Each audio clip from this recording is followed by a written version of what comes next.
요한복음 15장 26절과 27절 말씀 우리 한 목소리로 함께 봉독하겠습니다. 내가 아버지께로부터 너에게 보낼 보혜사 곧 아버지께로부터 나오시는 진리의 성령이 오실 때 그가 나를 증언하실 것이요 너희도 처음부터 나와 함께 있었으므로 증언하느니라. 아멘. 아멘. 우리 자리에 계신 분들 한번 인사하겠습니다. 주의 치 무슨 뜻입니까? 주님의 이름으로 축복합니다. 웃으면서 축복하며 인사하겠습니다. 주님의 이름으로 축복합니다. 주님의 이름으로 축복합니다. 삼위일체 하나님이라는 제목으로 오늘 하나님의 말씀 전하도록 하겠습니다. 기독교회는요, 교회력이라고 해서 교회가 지키는 절기들을 배려한 그런 달력이 존재합니다. 자, 오늘은 5월 22일이죠. 5월 넷째 주는요, 어떠한 주일이냐면 삼위일체 주일에 해당이 됩니다. 이 삼위일체 주일은요, 삼위일체 하나님을 경배하는 그런 개념이기보다는 삼위일체 교리, 삼위일체론이 기독교 역사 가운데 고백되었던 것을 기념하는 주일이 이 삼위일체 주일입니다. 세계 기독교 역사 가운데요, 교리를 기념하는 주일은 이 삼위일체 주일밖에 없습니다.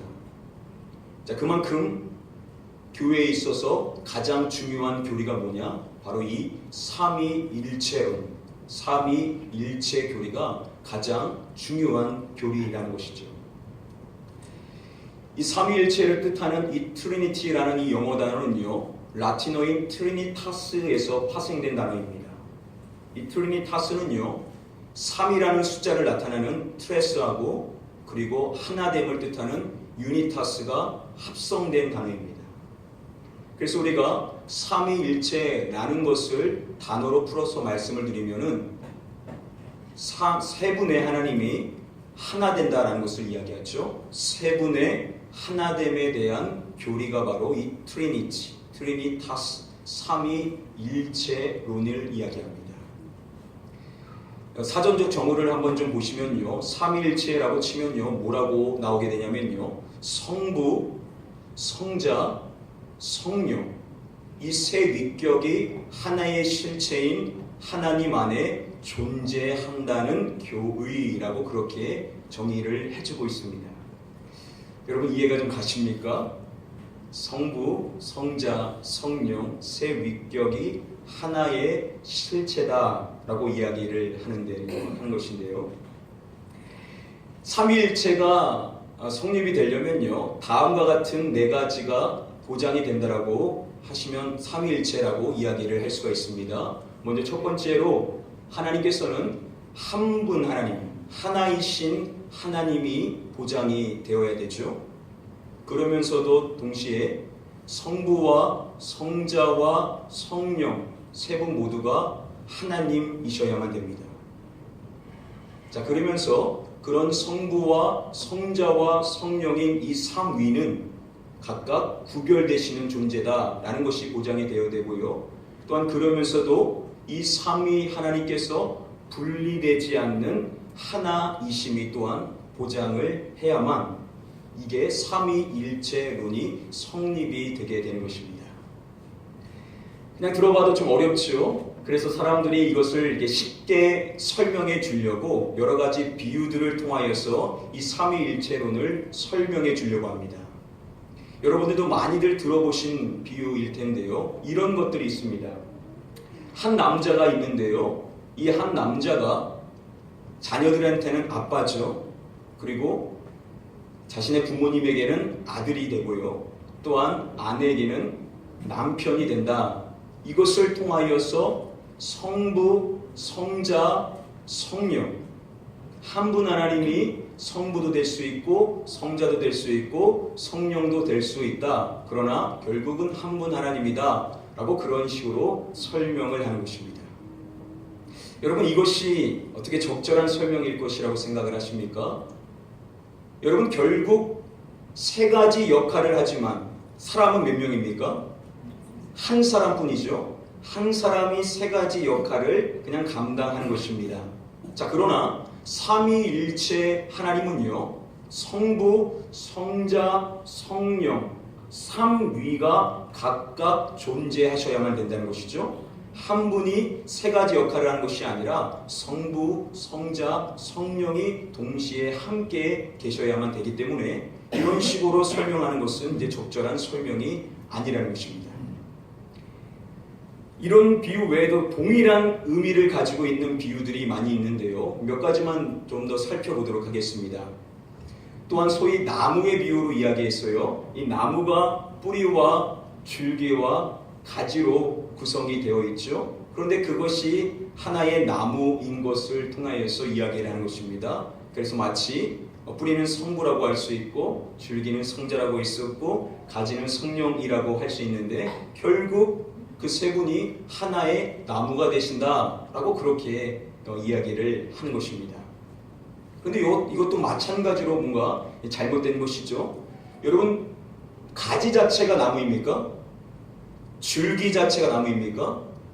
뿌리 자체가 나무입니까? 각각은 나무라고 이야기할 수 없죠. 그 세 가지가 함께 있어야만 나무가 되는 것입니다. 그러니까 일부분이라는 것이죠. 그러나 삼위일체 하나님께서는 성부, 성자, 성령 각자가 완전하신 하나님이다라고 그렇게 삼위일체로는 이야기를 하는 것입니다.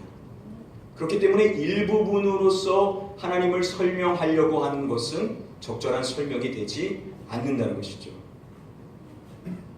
한 가지만 더 살펴보면요, 소위 물의 비유라는 것이 있죠. 이 H2O가 액체, 그리고 고체, 기체가 될 수 있지만 그 근본은 H2O인 것처럼 하나님께서도 근본은 하나이시지만 성부, 성자, 성령이 될 수 있다라고 그렇게 설명을 하는 것입니다. 그러나 이 역시도 결국 똑같은 이야기를 하고 있는 것이죠. 여러분, 이것이 막기 위해서는요, 하나의 그릇 안에 하나의 H2O가 액체로, 고체로, 기체로 동시에 존재해야만 그게 삼위일체를 설명할 수가 있는 것입니다. 자, 그런데 이것은 H2O가 액체도 될 수 있고 고체도 될 수 있고 기체도 될 수 있다라는 것을 이야기하기 때문에 동시에 하나가 세 개로 존재한다라고 말할 수가 없다라는 것이죠. 그러나 삼위일체 하나님께서는 성부와 성자와 성령 하나님께서 동시에 함께 존재하심을 그렇게 이야기를 하고 있는 것이죠. 자, 그렇기 때문에 이와 같이 설명을 하는 것도 결국은 적절한 설명이라고 볼 수가 없는 것입니다. 여러분, 이거 외에도 여러 가지 비유가 동일한 의미를 가지고 있어서 똑같은 이야기를 하는데요. 여러분들이 좀 놀라실 수 있을지 모르겠습니다. 여러분, 이런 식으로 설명하는 것, 이런 식으로 삼위일체를 이야기하는 것은요, 기독교 역사상 2세기 말과 3세기에 이단으로 평가받은 양태론적 단인신론으로서 이것은 이미 이단으로 판명이 나여 있는 설명입니다. 그러니까 이런 식으로 우리가 삼위일체를 들었다고 한다면 이것은 기독교 역사가 이단으로 정죄한 가르침을 우리가 받았다는 것이죠. 여러분, 이런 양태론은요, 이단 가운데 하나님의 교회 있지 않습니까? 하나님의 교회가 대표적으로 이야기하는 방식입니다. 하나님은 단일신론, 한 분밖에 없다, 하나이신 분이시다 라는 것을 이야기하면서 소위 말하기를 구약시대에는 성부만으로 나타나고 소위 성자시대에는 성자로만 나타나고 소위 성령시대에는 성령으로만 나타나셨다라고 그렇게 이야기를 하는 것입니다. 이런 식으로 이야기하면 안 된다는 것이죠. 왜 그렇습니까? 구약 시대에도 성부 하나님만 계신 것이 아니라 성자와 성령 하나님도 함께 계셨던 것이고, 성자 시대에도 성자 하나님만 계신 것이 아니라 성부와 성령 하나님도 함께 계셨다는 것이죠.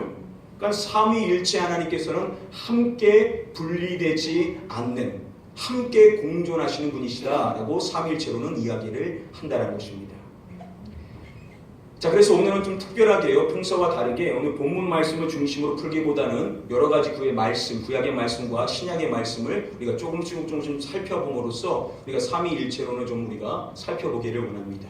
먼저 우리 구약의 다음의 말씀 같이 한번 읽어보도록 하겠습니다. 태초에 하나님이 천지를 창조하시니라. 하나님이 이르시되 우리의 형상을 따라 우리 모양대로 우리가 사람을 만들고. 태초에 하나님이 천지를 창조하시니라 라고 이야기합니다. 자, 우리가 보통 천지를 창조하신 하나님은 어떠한 하나님입니까? 삼위 하나님 중에서 성부 하나님으로 우리가 그렇게 이야기를 하죠. 자, 그런데 하나님의 창조의 사역을 이루실 때, 사람을 창조하실 때 이렇게 하나님께서 말씀하셨다라고 성경은 기록하고 있습니다. 우리의 형상을 따라 우리의 모양대로 우리가 사람을 만들고 라고 그렇게 하나님의 말씀을 기록하고 있습니다.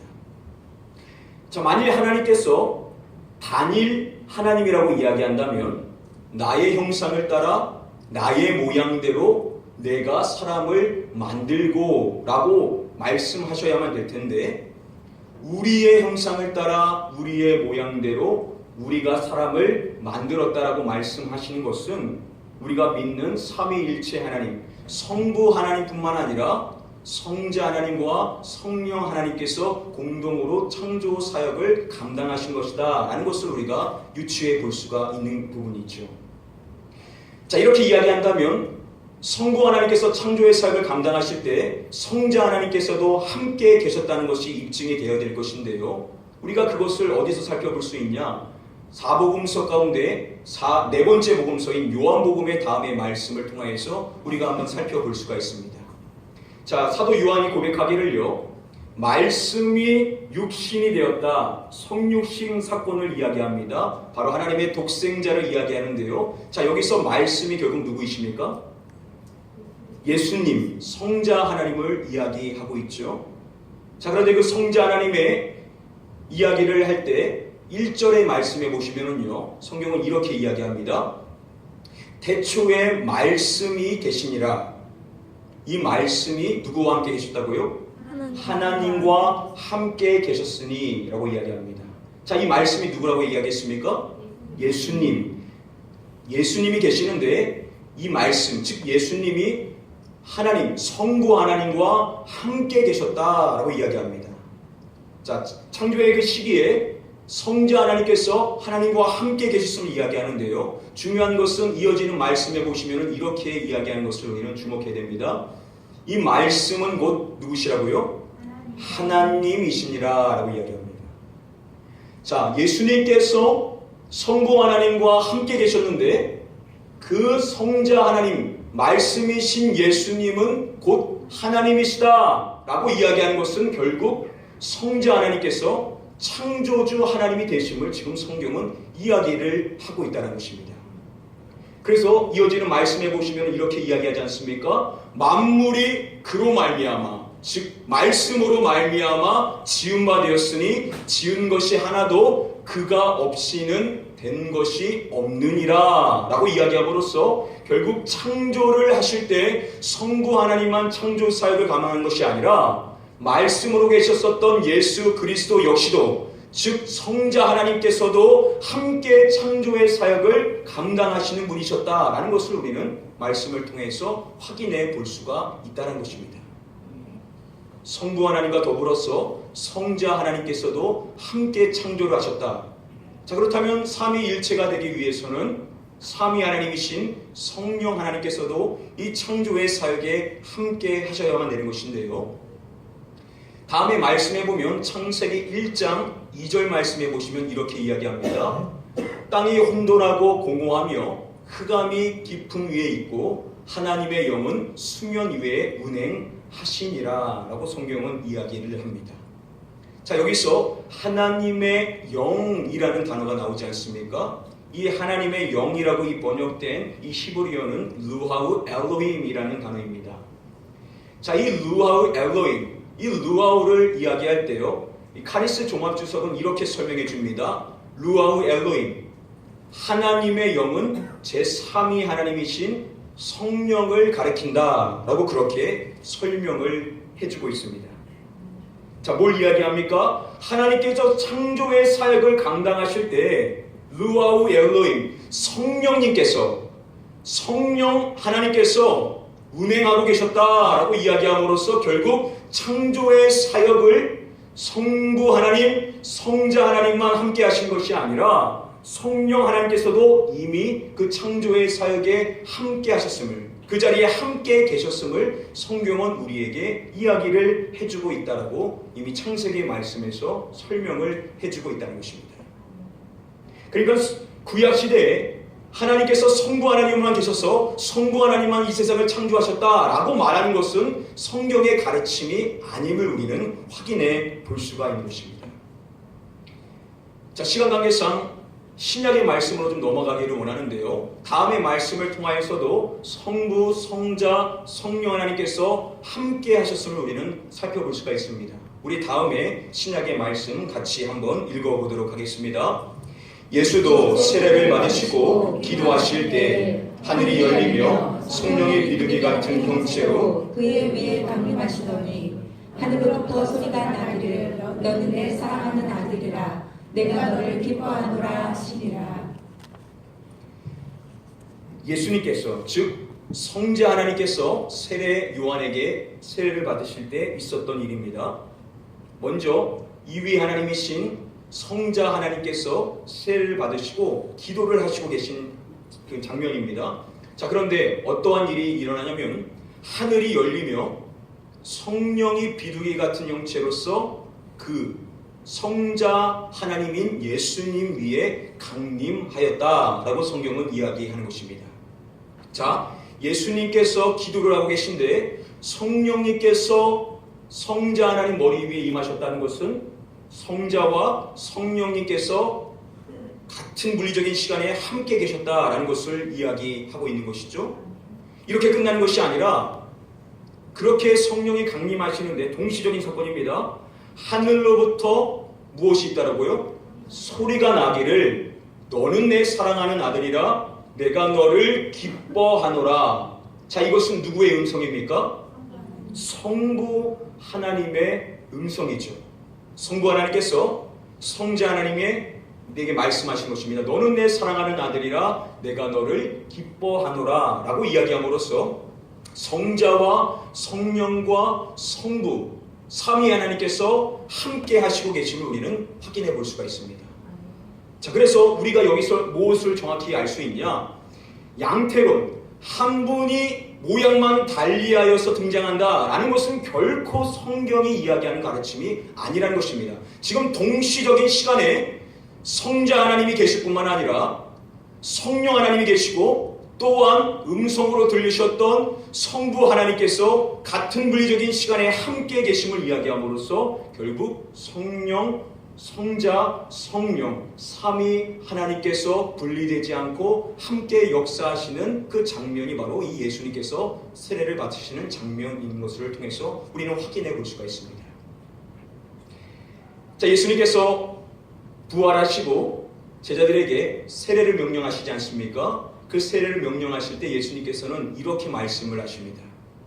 너희는 가서 모든 민족으로 제자를 삼아서 아버지와 아들과 성령의 이름으로 세례를 주라 라고 그렇게 명령을 하십니다. 즉 성부 하나님, 성자 하나님, 성령 하나님의 이름으로 세례를 주라 라고 말씀하시는 것인데요. 여러분, 이것은 당연히 아버지와 아들과 성령 한 분 되신 하나님의 이름으로 세례를 주는 것이죠. 따로 아버지의 이름으로 따로 세례 주고 아들의 이름으로 따로 세례를 주고 성령의 이름으로 세례를 3번 주라는 것이 아니지 않습니까? 왜냐하면 성경은 이야기하기를 세례는 하나다라고 이야기를 하는 것입니다.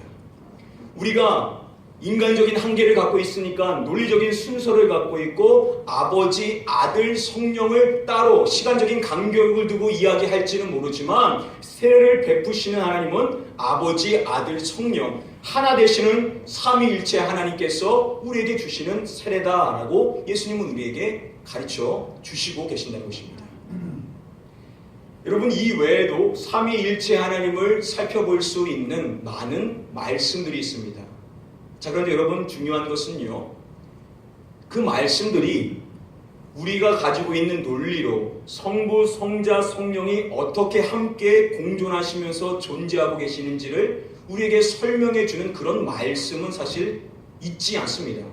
그냥 성경은 성부, 성자, 성령 하나님께서 함께 있으시다 라고 우리에게 증언하실 뿐이지, 그 하나님이 어떻게 한 분이 되셔서 우리에게 역사하시는지 그 존재 방식을 설명해 주지 않죠. 그래서 신학자들이 설명하기를 이 삼위일체 교리, 이 삼위일체로는 믿음의 영역이지 이것은 어떤 논리나 이해의 영역이 아니다 라고 이야기함으로써 결국 믿음으로 받을 수 있는 것이 바로 이 삼위일체 교리라는 것이죠. 이 말은 논리로 삼위일체를 설명하는 것은 불가하다는 것입니다. 그래서 신학자들은 이것은 신비의 영역에 있는 것이지 논리의 영역에 있는 것이 아니다 라고 이야기함으로써 우리가 믿음으로 이것을 받아 누려야 된다 라고 이야기합니다. 자, 그렇다면 우리는 삼위일체를 믿지 않습니까? 우리는 삼위일체 하나님을 믿습니다. 그래서 성부 하나님뿐만 아니라 성자 하나님, 성령 하나님을 우리는 함께 믿고 있죠. 우리가 사도신경을 고백할 때 그렇게 고백하지 않습니까? 그런데 여러분 한번 생각해 보기를 원합니다. 우리가 우리의 언어에서 하나님을 이야기할 때 아버지 하나님은 많이 이야기하죠. 자, 그리고 예수님에 대해서도 우리가 많이 이야기를 합니다. 그런데 여러분 한번 생각해 보십시오. 성령님은 어떠십니까? 우리가 성령님에 대해서는 그렇게 언어로 하나님을 부르지 않죠. 잘 아버지를 많이 부르고 예수님은 많이 부르지만 성령님에 대해서는 그렇게 많이 언급을 하지를 않습니다. 여러분 이상하지 않습니까? 우리가 믿는 하나님은 삼위일체 한 분 되신 하나님, 성부뿐만 아니라 성자와 동일하게 성령 하나님도 함께 믿고 있는데 우리는 이상하리만큼 아버지와 아들과 비교해 봤었을 때 성령님에 대해서는 너무나 무지하다는 것입니다. 여러분 그 이유가 무엇일 것이라고 생각을 하십니까? 오늘 이 시간에 저와 여러분들은 왜 우리가 성령님의 무지한지에 대해서 두 가지만 좀 살펴보기를 원합니다. 저명한 신학자인 R.C. 스프롤이 이야기하기를요, 이런 식으로 그것을 설명합니다. 성령을 성삼위 하나님 가운데 한 분이신 인격적 존재가 아니라 비인격적인 세력이나 하나님의 활동적인 능력으로 생각하기 때문이다 라고 그렇게 진단을 합니다.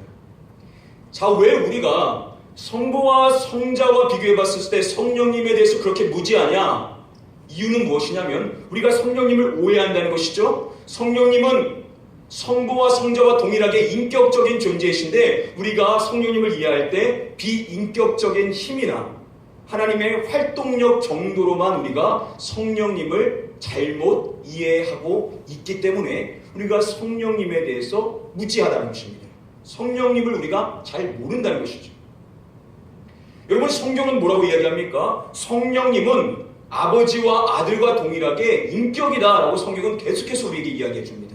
몇 가지 단적인 예를 살펴보면요, 이사야서 6장 9절 말씀해 보시면은 여호와께서 이사야 선지자로 말미암아 말씀을 전해 주십니다. 그래서 너희가 듣기는 들어도 깨닫지 못할 것이요 보기는 보아도 알지 못하리라 라는 이 말씀을 이사야가 이야기했지만 그것은 여호와께서 말씀하신 것이다 라고 이야기합니다. 자, 그런데 그것이 사도행전 28장에 가서 동일한 말씀 선지자 이사야의 말을 이야기할 때는 뭐라고 이야기합니까? 성령이 이사야 선지자를 통하여서 말씀했다라고 이야기하며 너희가 듣기는 들어도 도무지 깨닫지 못하고 보기는 보아도 알지 못한다라고 이야기합니다.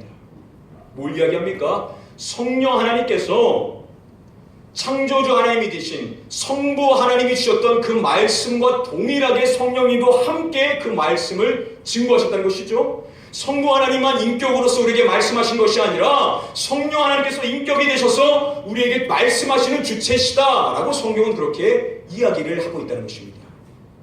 그래서 성경이 성령 하나님을 이야기할 때 이렇게 이야기합니다. 성령이 아시아에서 말씀을 전하지 못하게 하시거늘.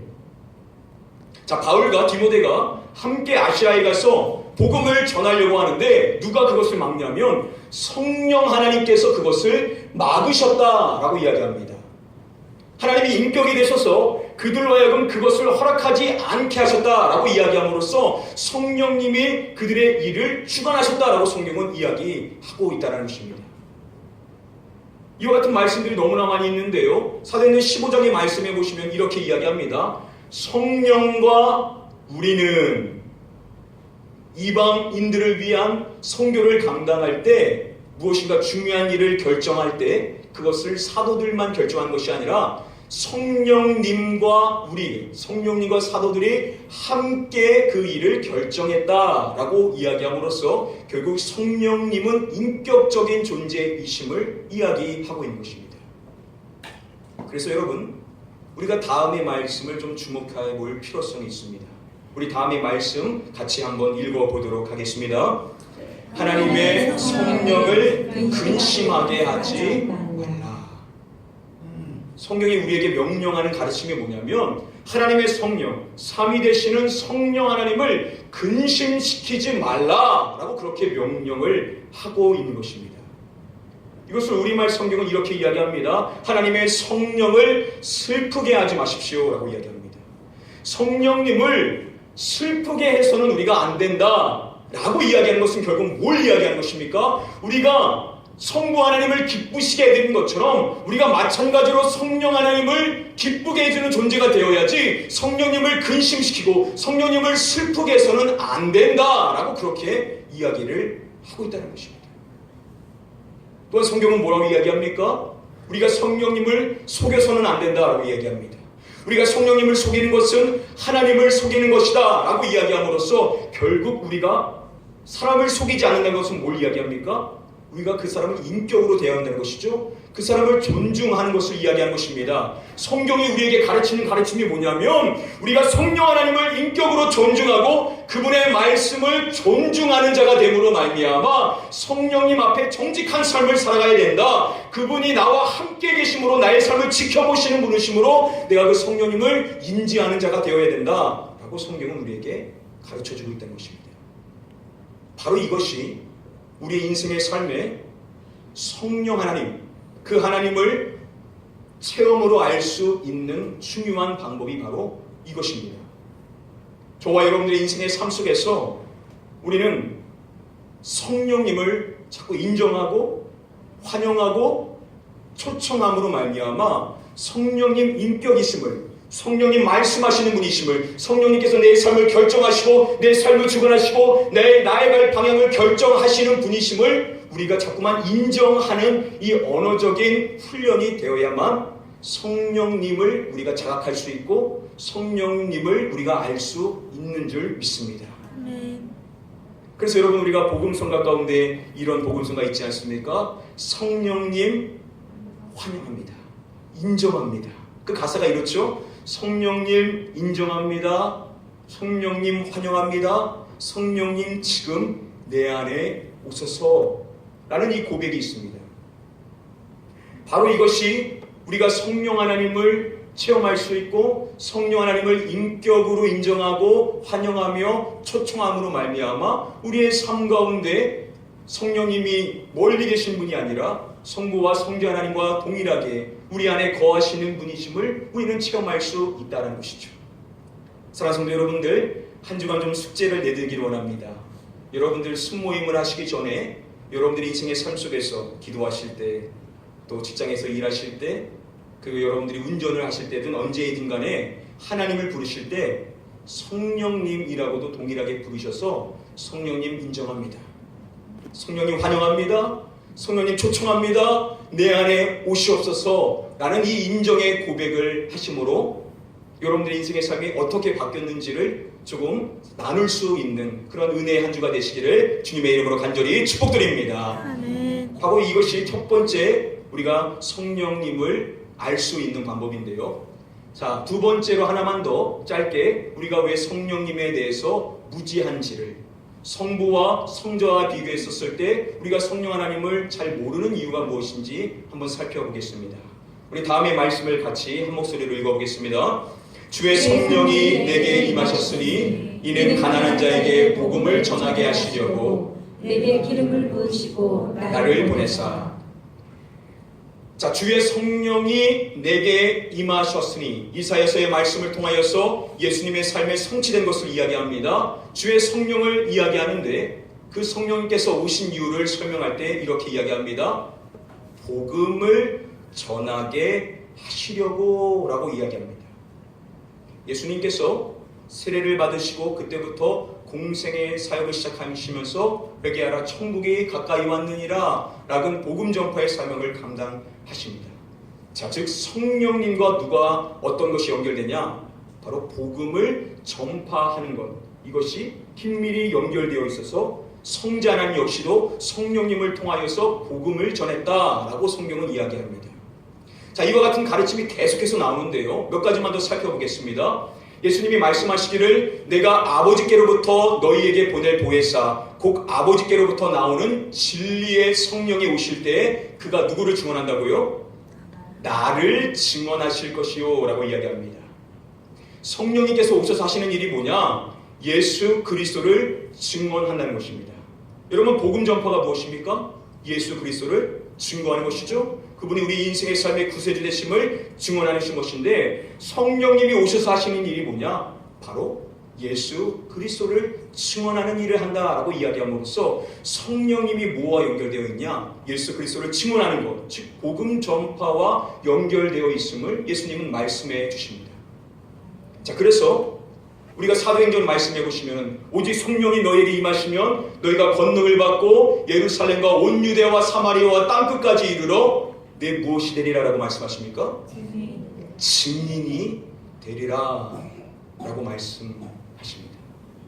성령님이 오셔서 우리를 통하여서 이루시는 일이 뭐냐면 예수 그리스도가 우리의 인생의 삶의 구세주 되심을, 만왕의 왕 되심을 증언하는 일을 하신다라고 이야기함으로써 일찍이 예수님이 사역을 감당하실 때부터 결국 성령님을 통하여 복음 전파 사역이 이루어질 수 있었던 것처럼 결국 성령님을 긴밀히 체험할 수 있는 현장이 뭐냐?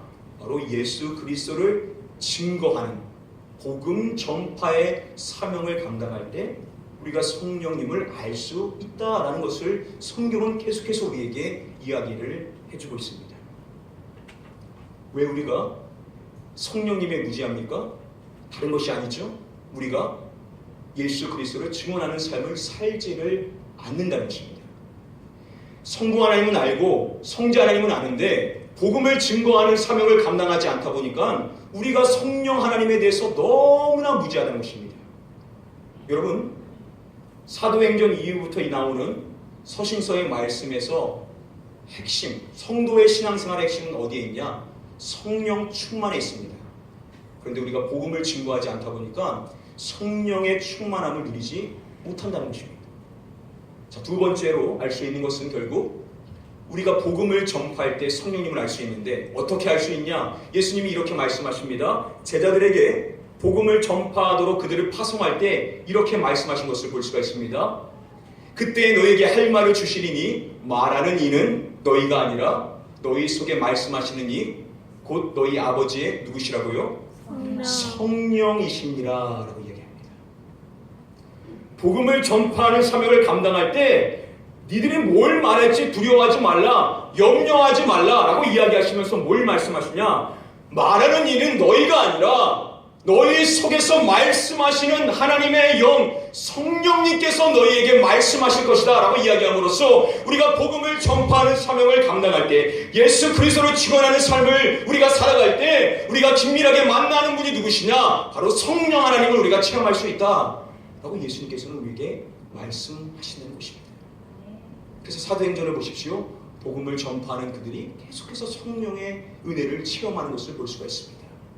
두 번째로 우리가 하나님의 성령을 알 수 있는 두 번째 방법은 무엇이겠습니까? 예수 그리스도, 그 주님을 증언하는 복음 전파의 사명을 감당할 때 우리가 성령님을 알 수 있다는 것입니다. 우리가 복음을 전파할 때 성령님을 체험할 수 있다는 것입니다. 우리가 복음을 전파할 때 성령님과 연결됨으로 말미암아 성령님이 내 안에 계신다는 분명한 확신을 가질 수 있는 것이 바로 복음 전파의 사명을 감당할 때 그렇게 성령님을 알 수 있다는 것입니다. 자, 시간 관계상 여기서 말씀을 이제 정리해 드리도록 하겠습니다. 자, 오늘 말씀을 통하여서 저와 여러분들은 우리가 성령 하나님을 알 수 있는 방법, 삼위일체 하나님이신데 성부와 성자뿐만 아니라 성령님도 우리가 알아야 되고 성령님을 체험해야 된다고 성경은 이야기하는데, 그 성령님을 우리가 알 수 있는 두 가지의 방법에 대해서 오늘 말씀드렸습니다.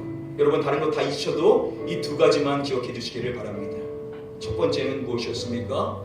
우리가 우리의 삶 속에서 자꾸만 수시로 성령 하나님, 성령님을 인정하고 성령님을 환영하고 성령님을 초청하는 언어적인 훈련을 우리가 갖춰야만 한다는 것입니다. 아버지, 예수님라고만 이야기하는 것이 아니라 성령님이라고 우리가 고백하며 성령님 오시옵소서, 성령님 환영합니다, 성령님 이 시간 임재하여 주시옵소서 라는 이와 같은 고백을 수시로, 여러분들이 어느 곳에 있든지 간에 언어로 하는 것은 어렵지 않습니까? 어렵지 않지 않습니까? 여러분들의 속으로 하든 입으로 시인하든 운전을 하실 때든 언제든지 이와 같은 고백을 한번 한 주 동안 계속해서 해보시기를 바랍니다. 자, 두 번째로 예수 그리스도를 증언하는 복음 전파의 사명을 감당할 때 우리는 성령님과 긴밀한 교제를 이룰 수 있다라고 성경은 이야기를 하고 있습니다. 여러분, 복음 전파하는 것을 어렵게 생각하지 마십시오. 여러분들이 지금까지 만났던 주님을 소개해 주는 것이 복음 전파죠. 여러분들의 삶이 어떻게 변화되었고 여러분들의 삶이 어떻게 하나님의 인도하심을 받았는지 그것을 사람들에게 이야기하면 그때 성령님께서 여러분들 안에 역사하심으로 여러분에게 증거할 말을 주시고 성령님이 여러분들 안에 계신다는 내적인 확신을 우리에게 주신다고 말씀하시는 것입니다. 한 주간 살아가실 때 이 두 가지를 한번 잘 실천해 보셔서 성령님의 임재를 깊이 체험하시고 성령님이 여러분에게 주시는 그 평안과 생명의 은혜를 누리실 수 있는 복된 한 주 되시기를 주님의 이름으로 간절히 축복하며 축원드립니다. 우리 이 시간에 자리에서 일어나셔서 우리 한번 이 찬양으로